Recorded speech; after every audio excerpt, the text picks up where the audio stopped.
Hello, everybody. Okay, this is day 62. Oh, I hope I'm getting that right. Of 365 days of my raw suspending disbelief journey. Today is June 23rd, 2024, and this is back on track to recording the day of. So where I left off yesterday, I had left my oldest daughter with my ex and his ex, the one that had been with him for most of my daughter's life. And they were going to be traveling down to the city where he's been living and taking him down to detox and all of that. So um, I had, they did make it down last night and stayed at a hotel. And this morning, they had to take him into detox fairly early. Like he had to be there at 7:15 a.m. So I was still sleeping. It was a Sunday morning. I had, my two younger kids and my son's best friend, all sleeping. They all ended up falling asleep on my bed. I had like 2 inches of my bed um, to sleep on last night. And so, yeah, we slept in. So trigger warnings again, for alcoholism, detoxing, seizures, all of the things. And yeah, so, okay. So what I woke up to this morning was, it turned out that right as they were coming up to the detox center that they were taking him to, he collapsed right outside the doors, and had another seizure. This time, my daughter was there for that. And she and this woman, my her semi stepmom for years, um, had to struggle to lift him up, support him, all of these things. So very rough experience for a 13-year-old to to have to witness, and also the location of the detox is in a rough neighborhood, and there's just there was a lot that she saw today that um, is beyond what you would hope for your child to see. So that's really tough. And again, she's in a different city at this point. I have 3 young kids with me. I can't go running, right? And as a mom, that is what I wanted to do. I wanted to drop everything and run and go to her, right? And I couldn't do that today. And that was okay, I should correct. There's always a could. I could have made that happen, but um it was there would have had to be so many pieces maneuvered to do it, and it would have been very difficult. And she wasn't alone. She had people there with her and stuff. So it was um an exercise in trust for sure to not drop everything and run to her aid. um Anyway, so I woke up to that information that had happened, that he was back in a hospital, this time in that city. um that he was okay, but that was what had happened. And basically at this point there had been about 4 or 5 seizures, and um all signs, all uh opinions, all everything pointing to he doesn't get any more chances after this. He has done so much trauma to his body at this point that if he slips up again, he probably will not live through it. And that is terrifying. That is traumatizing. That is, uh, surprisingly, he's still one of my best friends, and that's really hard to admit to and try to prepare for, because so far he hasn't shown much promise of not having another slip. Ever since he did slip the first time after being sober for 10 months. It's been fairly consistent ever since. Things have been really rough. Uh, Multiple attempts on his own life, and um, just all the things. Things have been really, really tough. And I thought that they were doing better and therefore let him come and stay kind of thing, and then he got bad news and just it just went downhill again. And anyway, not making excuses, because I do still believe that we have a choice in the matter, but also trying to, hold the space for compassion, and that, he's not mentally healthy, and that things are not easy in his mind either. So, um, today was, he was out for a really long time. He had not come back to awareness or whatever for most of the day.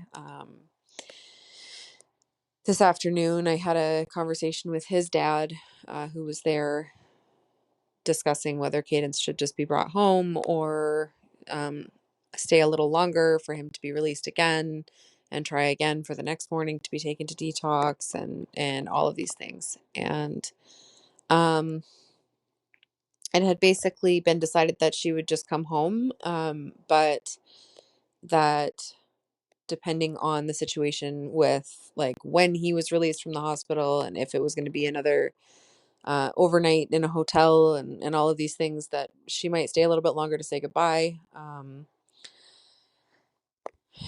And also because his ex would be the one driving her home, and she had been up late getting them down there in the first place the night before, and then having a very traumatic day. And so I did not want to push her to leave tonight, drive this long drive, when she's that exhausted and stressed. And yeah, so it was a really tough call to, what do I do? Do I demand that somebody bring my daughter home?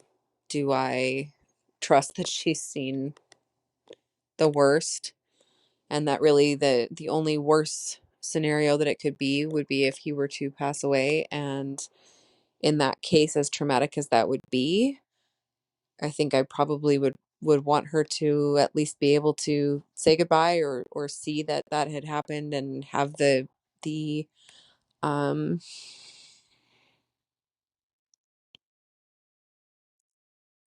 the closure. That's the word I was looking for. Um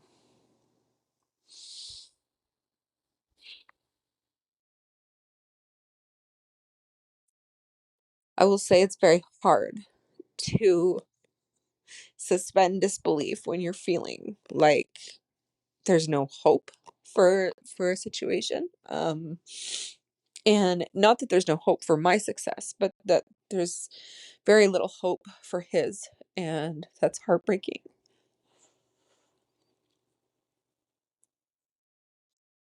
Um, for his own sake, for my sake, for having, one of my best friends of, going on like 23 years, going through this. And pardon me, I'm not apologizing for the emotion, because this is my raw pocket podcast, my raw journey. But just bear with me. um,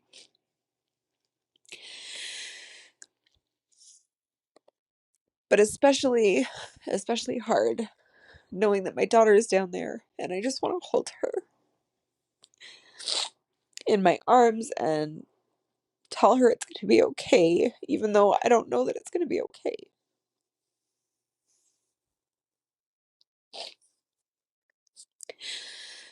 Um, and having to lean into the trust that she is going to be okay being down there another night so that they can take him again tomorrow morning and hope for a better outcome this time, that he will actually make it into the detox, that she'll just get to say goodbye in a safe manner and come back home. And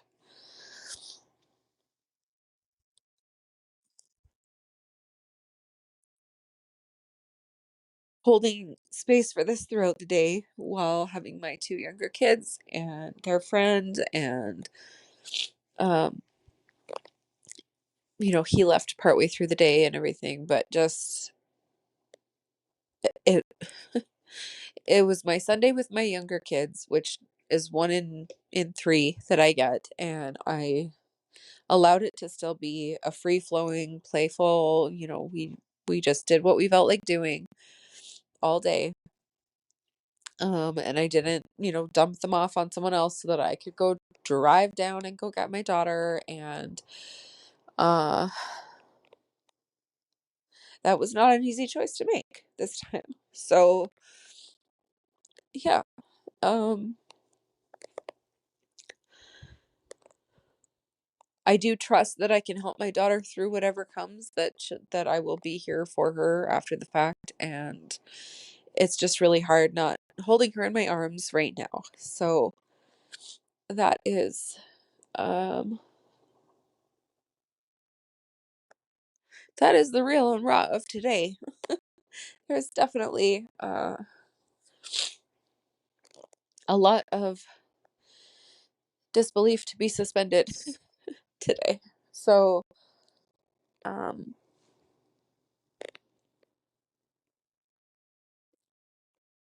rounding off the night with him being okay, being in a hotel, grandpa's there and the ex is there and my daughter is there, and just hoping that he can get into the detox center in the morning and be in a space where somebody's monitoring him all the time, so that he can make it this one more time and uh hopefully be able to detox and rehab and have a life. He's not even halfway there. He's got so many years that he can still live, and suspending disbelief that that's going to happen, because the thought of it not happening and how awful it would be is terrifying. Um, so yeah, suspending disbelief, trying to still be practical, but really just wanting to completely suspend disbelief on this one. And um, thank you for listening through me crying. Thank you uh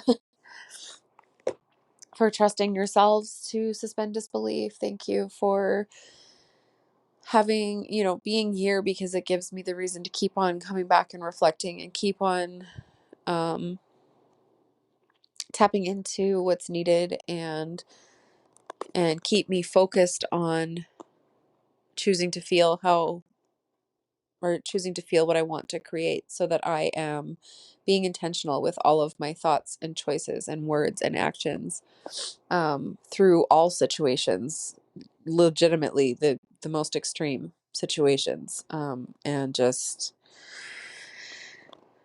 having that self-trust and knowing that I'm making the right choices as I go, as hard as they are, knowing that I'm making the best choices that I can with what I have to work with, and trusting that I'm always exactly where I should be. My daughter is always exactly where she should be, and even her dad is always exactly where he should be, even if that's not where we would want him to be. So, he's going through his trials for a reason. He's going through his struggles for a reason, and we don't always know what the reason is, but trusting that we're exactly where we should be. Um, yeah. Okay, that is what I have for you guys today. So I will talk to you all tomorrow, hopefully with much more uplifting content, but this is the real and raw here. So love you all.